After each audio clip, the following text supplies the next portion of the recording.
สงค่ะมาแนวมาเฮ็ดผักนอกสากนี่นายค่ะในผักนอกมือนั่นเนาะในผักนอกเอาไปได้ซอยค่ะนั่นน่ะไปได้ซอยตึกล่างให้มาไว้ค่ะนั่นในกี่ยามเลยค่ะเนาะเอาล่างไว้ล่างไว้มาซอยผักนอกเอาเฮ็ดผักนอกสากนี่ค่ะเนาะ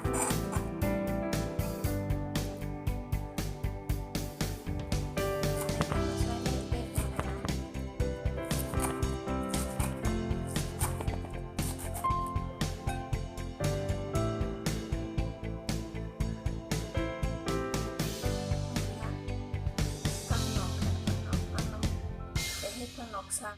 ค่ะเลยค่ะมีเครื่องเจกุมิโอค่ะเนาะผักนอกก็ซอยยาวในเป็นมะเขือส้มในเป็นผักหมี่กะลาแหนมมันในเป็นถั่วลิ้นตำค่ะคั่วมาตำในเป็นผงน้ำผักถั่วเน่าพองค่ะคือของหวานเนี่ยในน้ำมันหอมค่ะเนาะแล้วมาซากันค่ะนี่ค่ะผักนอกค่ะไม่ได้ผักนอกซากันค่ะเนาะเราใส่มะเขือส้มค่ะมะเขือส้มเนี่ยเอามะเขือส้มที่เราในบ้านเนี่ยค่ะเนาะเป็นมะเขือส้มมะอ่องมันเป็นพวกบ้านมันเป็นมะเขือส้มอ่องเป็นเล็บผักกุ้ยค่ะอันนี้เป็นข้าวหมี่ค่ะเนาะ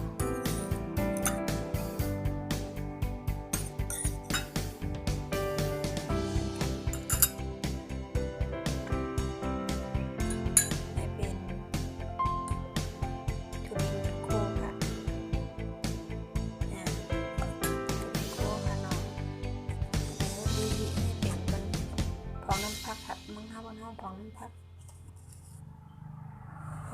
ใส่อีกนึงได้เป็นถุงเน่าค่ะถุงเน่าพองเราใส่น้ำโอ๊กมีเนี่ยกันเนาะก็ใส่สมบัติค่ะถุงน้ำได้ยังเกลือค่ะอันนี้เป็นเกลืออันนี้เป็นผงหวานนะคะผงหวานนี่น้ำมันหอมค่ะ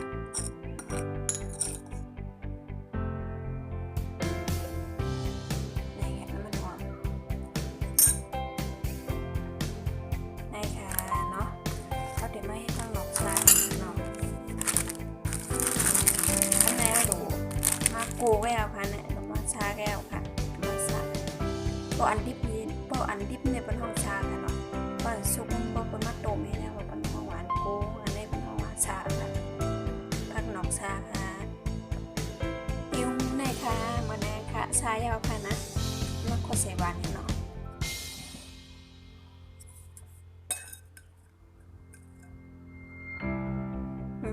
อันนี้ดอกเอี้ยบานค่ะผักนอกชาค่ะชายาวค่ะนะชายาวค่ะเอี้ยบานนะคะเนาะมีผักนอกชาในค่ะเดี๋ยวไปชิมได้เทียงว่าคิดตั้งนานมันเดี๋ยวมีผักได้เขาซึ่งมาเห็นในเทียงนะคะเนาะ